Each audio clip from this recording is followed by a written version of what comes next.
Hello नमस्कार।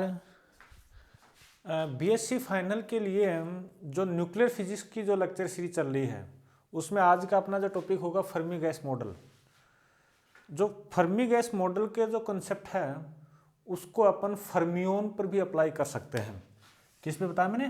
Fermion पर भी अप्लाई कर सकते हैं। ठीक बात है ना। अब देखो, नाभिक के अंदर, न्यूक्लियस के अंदर अपने पास में कौन से पार्टिकल होते हैं? न्यूक्लियन होते हैं। न्यूक्लियनों के अंदर अपने पास में एक तो प्रोटॉन है और एक क्या आपका न्यूट्रॉन है।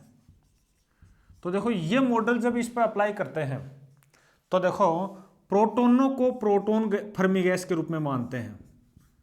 क्या मानते हैं? प्रोटॉन गैस या फिर प्रोटॉन फर्मी गैस के रूप में मानते हैं। और न्यूट्रॉन को क्या मानते हैं? न्यूट्रॉन फर्मी गैस मानते हैं। फर्मी गैस मानकर अपन आगे की कार्रवाई करते हैं। ठीक है ना। ये जो फर्मी गैस मॉडल है, इस मॉडल के अंदर तीन बातें अपन ध्यान रखेंगे। जो भी पार्टिकल आप ले रहे हो उसके लिए तीन बातें या कौन सी हैं? अपने जो पार्टिकल हैं, यहाँ पार्टिकल न्यूक्लियस की जब बात करेंगे तो पार्टिकल कौन से होंगे? प्रोटॉन एंड न्यूट्रॉन या फिर न्यूक्लियन होंगे। वो नॉन इंटरेक्टिव होंगे। क्या बताया? नॉन इंटरेक्टिव होंगे। नंबर दो, वे डीजनरेट होंगे।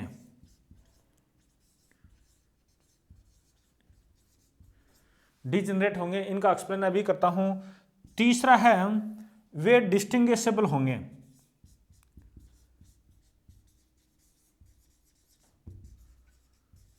डिस्टिंग्विशेबल होंगे। अब देखो, मेन बात ये करो, दोबारा थोड़ा रिपीट कर रहा हूं। यहां पर अपनी फर्मी गैस है वो कौन सी है? किससे संबंधित है? न्यूक्लियनों से संबंधित है। उनको न्यूक्लियन फर्मी गैस भी बोल सकते हैं, या फिर आप प्रोटॉन फर्मी गैस या न्यूट्रॉन फर्मी गैस भी बोल सकते हो। इस मॉडल के अंदर अपन जो गैस ले रहे हैं, न्यूक्लियनों की जो गैस ले रहे हैं, उसके लिए तीन ये अप्लाई करेंगे। वे नॉन इंटरेक्टिव होंगे, यानी आप इसको ऐसे समझो कि न्यूक्लियनों के बीच में किसी प्रकार की कोई अन्योन्य क्रिया नहीं होती है, किसी प्रकार का इंटरेक्शन नहीं होता है, यानी वे फ्री मोशन करते हैं। कैसा मोशन करते हैं? फ्री मोशन करते हैं। फर्स्ट बात तो ये है। सेकंड बात, डीजनरेट होंगे, यानी डीजनरेसी का मतलब ये होता है, हिंदी में इसको बोलते हैं अपभ्रष्टता। अपभ्रष्टता, इसका अर्थ ये होता है कि एक ही एनर्जी लेवल के लिए अलग अलग आइगन स्टेट, या फिर ऐसे बोलो, एक ही आइगन वैल्यू के लिए अलग अलग आइगन स्टेट नहीं हो सकती। ठीक है ना। यानी किसी एक पार्टिकल के लिए या एक या न्यूक्लियन के लिए एक ही प्रकार की एनर्जी स्टेट होगी अपनी। इसके बाद में डिस्टिंग्विशेबल यानी विभेद्य, यानी उनमें विभेद किया जा सकता है। तो इस प्रकार से देखो, ये बातें अपन मानकर चलेंगे। जब अपन फर्मी गैस मॉडल अप्लाई करते हैं, फर्मी गैस मॉडल अप्लाई करते हैं किस पे करते हैं? फर्मियोन पे करते हैं। फर्मियोन कौन से पार्टिकल होते हैं? फर्मियोन कौन से पार्टिकल होते हैं, ये अपन नेक्स्ट किसी टॉपिक के अंदर अपन बात करेंगे। वैसे आपको पता भी होगा, है ना। फिर बाद मैंने क्या बताया कि न्यूक्लियस के अंदर न्यूक्लियन है, प्रोटॉन और न्यूट्रॉन। प्रोटॉन को क्या मान लिया आपने? प्रोटॉन गैस मान लिया। और प्रोटॉन फर्मी गैस या न्यूट्रॉन को न्यूट्रॉन फर्मी गैस मानकर अपन आगे की स्टडी करते हैं। ये मानकर आप क्या लेके चलते हो? तीन बातें ध्यान रखने वाली है। एक तो ये, जितने भी न्यूक्लियन हैं वो नॉन इंटरेक्टिव हैं, यानी उनके बीच में किसी प्रकार का इंटरेक्शन नहीं होता है, यानी ये फ्री मोशन करते हैं। ठीक है ना। फिर बाद में ये डीजनरेट होते हैं। डीजनरेट यानी एक एनर्जी के लिए, एक एनर्जी स्टेट के लिए अलग अलग एनर्जी आइगन फंक्शन या आइगन फंक्शन नहीं होते हैं। ठीक है ना। फिर बाद में डिस्टिंग्विशेबल है, यानी ये इनको भेद किया जा सकता है, विभेद्य है ये। तो भाई ये तो अपनी होगी, शुरुआत होगी। इसके बाद में देखो, अपना जो बात है वो क्या बनेगी? ये क्या निकलवाएगा कि आप जो नंबर ऑफ स्टेट निकालो, फिर बाद में फर्मी एनर्जी निकालो, या फिर आपसे पूछेगा जो पोटेंशियल वेल है वो, उसके बारे में कुछ बताओ। तो मैं यहाँ पर एक टॉपिक लेके चलता हूँ और उस टॉपिक को कंप्लीट करता हूँ। तो अगला जो अपना पॉइंट होगा वो होगा number of state in the nucleus. Number of states in the nucleus. नाभिक के अंदर अवस्थाओं की संख्या, नाभिक के अंदर आगे क्या लिखा है, अवस्थाओं की संख्या। तो देखो ये फाइंड आउट करने के लिए अपन किसी नाभिक के अंदर दो पोटेंशियल वेल लेते हैं। कितने पोटेंशियल वेल लेते हैं? दो विभव कूप लेते हैं, विभव कूप लेते हैं, पोटेंशियल वेल लेते हैं। एक तो रिलेटेड होगा किससे? एक तो प्रोटॉन से संबंधित होगा, एक किससे होगा? न्यूट्रॉन से संबंधित होगा। ठीक बात है। फिर बाद में देखो अपन बात करते हैं कि ये फ्री मोशन करते हैं, उसके अंदर ये मुक्त गति करते हैं। कैसी गति करते हैं? मुक्त गति करते हैं। तो उन पोटेंशियल वेलों के अंदर अगर ये मुक्त गति करते हैं तो इनकी काइनेटिक एनर्जी होगी और पोटेंशियल एनर्जी कितनी होगी? इनकी 0 होगी। ध्यान देने वाली बात है, अगर किसी भी पार्टिकल के बीच में इंटरेक्शन नहीं होता है तो पोटेंशियल एनर्जी क्या होती है? 0 होती है। आप और देखो जैसे ही ये पार्टिकल पोटेंशियल वेल के बाहर आते हैं या पोटेंशियल वेल से बाहर आते हैं, ये तो इनके अंदर की बात है, इनके अंदर बात समझा रही ना? अरे जैसे ये पोटेंशियल वेल है, यहाँ ये मोशन कर रहे हैं तो यहाँ काइनेटिक एनर्जी तो होगी, कुछ भी हो सकती है मान लो, लेकिन पोटेंशियल एनर्जी है वो आपकी कितनी होगी? 0 होगी। और क्यों होगी? ये बात मैंने बात की कि फ्री मोशन है यानी इंटरेक्शन नहीं है, इंटरेक्शन नहीं होता तो पोटेंशियल एनर्जी क्या होती है? 0 होती है। लेकिन जैसे इसके बाहर निकलते हैं, जैसे मान लो यहाँ आ गए, यहाँ है तो यहाँ पर पोटेंशियल एनर्जी इनकी क्या हो जाती है? इनफाइनाइट हो जाती है, यानी ये इससे बाहर नहीं निकलेंगे। या फिर इसको मैं ऐसे बोल सकता हूँ, अपन ने जो विभव कूप लिया है वो है इनफाइनाइट पोटेंशियल वेल है, पोटेंशियल वेल है। ठीक है ना? तो पहली बात तो आपकी ये क्लियर होगी। इसके बाद में अपन जो न्यूक्लियस है, न्यूक्लियस को एक क्यूब के रूप में लेते हैं, एक क्यूब के रूप में लेते हैं और जिसकी साइड क्या है? माना कि जिसकी साइड है वो A है। ठीक है ना? यानी आप ऐसे समझो कि नाभिक का वो तो एक क्यूब है और जो नाभिक का जो पोटेंशियल है वो आपने किस प्रकार से ले लिया? इनफाइनाइट पोटेंशियल वेल ले लिया। ठीक है ना? फिर साथ साथ आपने कितने पोटेंशियल वेल लिए हैं? आपके 2 पोटेंशियल वेल हैं। एक पोटेंशियल वेल है वो किससे संबंधित है? प्रोटॉन से संबंधित है। एक किससे है? न्यूट्रॉन से संबंधित है। ठीक बात ना? तो देखो एक सेकेंड, आपने क्वांटम मैकेनिक्स के अंदर पढ़ रखा होगा कि इनफाइनाइट पोटेंशियल वेल जब होता है तो उसका जो स्टेट फंक्शन है, उसके अंदर जो पार्टिकल मोशन करता है उसका स्टेट फंक्शन किस प्रकार लिखते हैं? आपका पोटेंशियल वेल जो है वो 1 डायमेंशनल हो तो कैसे लिखते हैं और 3 डायमेंशनल हो तो कैसे लिखते हैं? यहाँ कैसा पोटेंशियल वेल होगा? क्यूब है तो क्यूब की 3 दिशाएं होती, तो यहाँ पर 3 डायमेंशनल होगा। कैसा होगा? 3 डायमेंशनल होगा। तो देखो अपन बात करते हैं,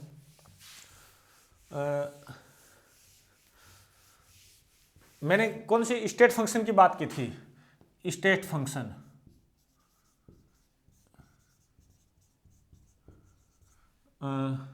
ऑफ ए न्यूक्लियन। ठीक बात है ना? तो देखो अगर आपका 1 डायमेंशनल पोटेंशियल वेल हो तो इस प्रकार से आपने लिखा होगा, याद हो तो 2/a का रूट और sign n π/a into x ऐसे लिखा होगा फॉर 1 डायमेंशनल। ठीक बात है? ऐसे कुछ किया होगा। बट हियर पोटेंशियल वेल कैसा है? Infinite potential well is 3 dimensional. Then psi is equal to क्या हो जाएगा? इसको 3 डायरेक्शन में कर दो तो 3 बार ये आएगा। तो ये क्या लिखूंगा मैं आपको? 2/3 2/a⁴/2। इसके बाद में अपना ये साइन, अरे ये तो मैंने समझाने के लिए लिखा, बाकी यहाँ से शुरू करना आप डायरेक्ट। आप लिखोगे n1 π/a इंटू एक्स। इसके बाद में आपने क्या लिखा? Sine n2 π/a into y. अगर आपकी डायरेक्शन अलग अलग होती, ये ए बी सी होती, तो यहाँ ए कर दिया, यहाँ बी कर देता, फिर यहाँ भी ए बी सी आता, ठीक है ना। इसके बाद में तीसरा साइन एन 3 पाई अपॉन ए इंटू जेड, ये आपका आ गया स्टेट फंक्शन। ये क्या आ गया आपका स्टेट फंक्शन आ गया, ठीक बात ना।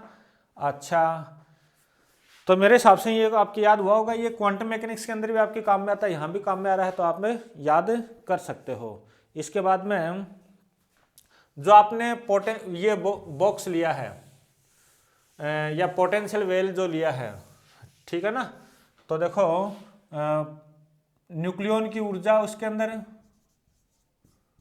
न्यूक्लियन की ऊर्जा, चाहे प्रत्येक न्यूक्लियन बोल दो, न्यूक्लियन की ऊर्जा क्या लिखूं, ये भी आपने डायरेक्ट याद करना है, याद नहीं कर रखा तो याद कर लो, चाहे भाई ये काम में आते हैं बार बार। तो ये दिया जाता है आपका पाई स्क्वायर एच कट या H cross square upon 2m a square, ठीक बात ना। और फिर कोष्टक के अंदर n1 square plus n2 square और n3 स्क्वायर। मैं इसको ही ऐसे लिख सकता हूँ, pi square H cross square upon 2m a square, और ये लिखा मैंने n स्क्वायर। ये स्टेप नंबर 2। यहां सबसे पहली बात तो मैंने n स्क्वायर इक्वल टू क्या लिखा, n1 square plus n2 square plus n3 square. ये स्टेप नंबर आपकी 3 आ गई, जो कि स्पेयर को शो कर रही है। किसको शो कर रही है, बाद में बात करें, चलो वो तो। अब आगे आ जाओ, देखो जो काम की बात है वो देखो। यहां अगर मैं m के बारे में लिखूं, a तो मैंने बता दिया और बाकी तो कुछ अननोन है ही नहीं। मान लो m है वो न्यूक्लियन का द्रव्यमान है, यहां पर पोटेंशियल वेल के अंदर या विभव बॉक्स के अंदर, ठीक है ना, मोशन कौन कर रहा है, न्यूक्लियन कर रहा है। तो यहां लिखूंगा न्यूक्लियन का द्रव्यमान, न्यूक्लियन का द्रव्यमान, या फिर मास ऑफ न्यूक्लियन। बात याद होगी ये भी सबके। अब देखो टॉपिक क्या था, आपको number of states find out करनी है, यानी आपको n फाइंड आउट करना है, आपको n फाइंड आउट करना है, कैपिटल N फाइंड आउट करना है। तो देखो जो है ना n1 n2 और n3 का एक सेट, वो एक ऊर्जा अवस्था को दर्शाता है। किसको दर्शाता है, एक ऊर्जा अवस्था या फिर एनर्जी स्टेट को दर्शाता है, एनर्जी स्टेट को शो करता है, ठीक है ना। अब अपन क्या करेंगे, वो number of state find out करने के लिए अपन ये लेके चलते हैं, एक सिस्टम लेते हैं या कोऑर्डिनेट सिस्टम लेते हैं, जिसके अंदर कोऑर्डिनेट सिस्टम ले लिया आपने।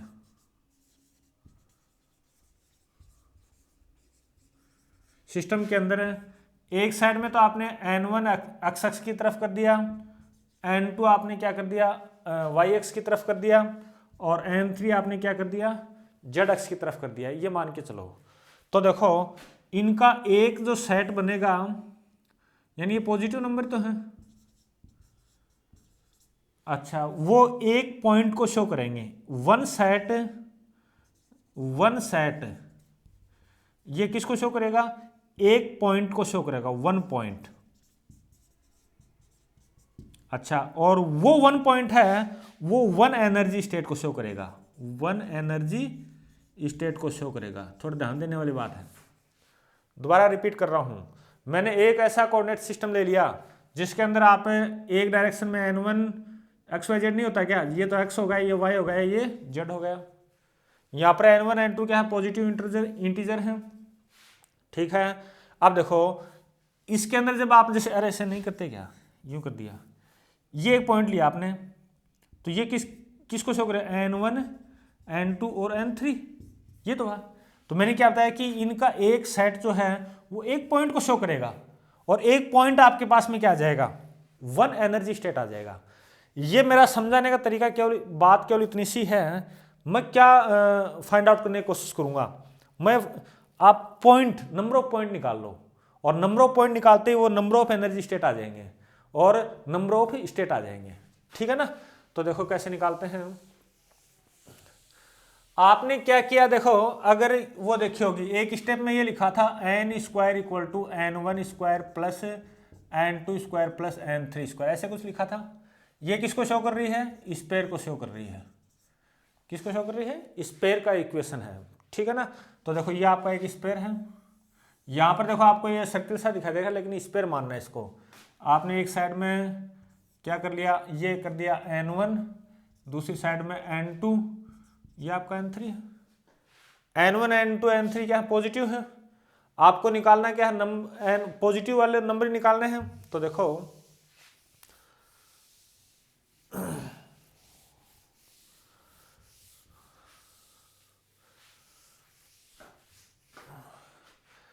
जब आपने टोटल नंबर क्या थे, एनर्जी जब है 0 से E तक होती है तो टोटल नंबर ऑफ स्टेट 0 से n हो जाते हैं। बात समझ आ गई? आपको नंबर ऑफ स्टेट निकालने हैं E से E प्लस DE के मध्य आपको अवस्थाओं की संख्या, नंबर ऑफ स्टेट निकालने हैं, नंबर ऑफ स्टेट निकालने हैं, ठीक बात ना। अब देखो एक सेकंड मेरी बात सुनना, एक मिनट, बहुत ही आसान लगे। मान लो यहां तक की एनर्जी E है और E, चलो E ये मान लेते हैं, ये तो एनर्जी E है और यहां तक एनर्जी E प्लस DE है। यहां तक के पार्टिकल कितने हैं? N है, और यहां तक कितने N प्लस DN है। तो देखो मैं क्या करूंगा कि इसमें से ये माइनस कर देंगे या फिर इसमें से ये माइनस कर देंगे, तो ये बचेंगे नहीं बचेंगे यहाँ वाले। तो जो कहने का मतलब क्या है, इस स्पेयर का वॉल्यूम निकालेंगे और इस स्पेयर का वॉल्यूम निकालेंगे, दोनों को माइनस करेंगे, लेकिन वॉल्यूम कौन सा निकालेंगे? जिसमें n आपका क्या हो? पॉजिटिव हो। n पॉजिटिव स्पेयर के 1/8 पार्ट में होगा। अरे n1 n2 जो है ना, n1 n2 n3 ये पॉजिटिव कब होते हैं? 1/8 पार्ट के अंदर ही होते हैं। स्पेयर को डिवाइड करना थोड़ा काल्पनिक है, थोड़ा सा डिवाइड करोगे तो आप देखोगे 1/8 पार्ट के अंदर ये n1 n2 क्या है? पॉजिटिव होते हैं। अब आगे देखो मैं क्या करने की कोशिश करूंगा। मैंने आपको ये बता दिया कि ये स्टेट को शो करने के लिए आगे लिखना 0 से E के मध्य ऊर्जा अवस्थाओं की संख्या, 0 से E के मध्य ऊर्जा अवस्थाओं की संख्या, अवस्थाओं की संख्या, ऊर्जा अवस्थाओं की संख्या निकालने के लिए number of point, number of point निकालने के लिए उसका वॉल्यूम मालूम होना चाहिए। तो देखो पूरे स्पेयर का वॉल्यूम होता है 4/3 पाई r, r की जगह पे यहाँ पर n है, 4/3 पाई n क्यूब। चूंकि n1 n2 n3 positive 1/8 part के अंदर होंगे तो यह लिख दिया 1/8।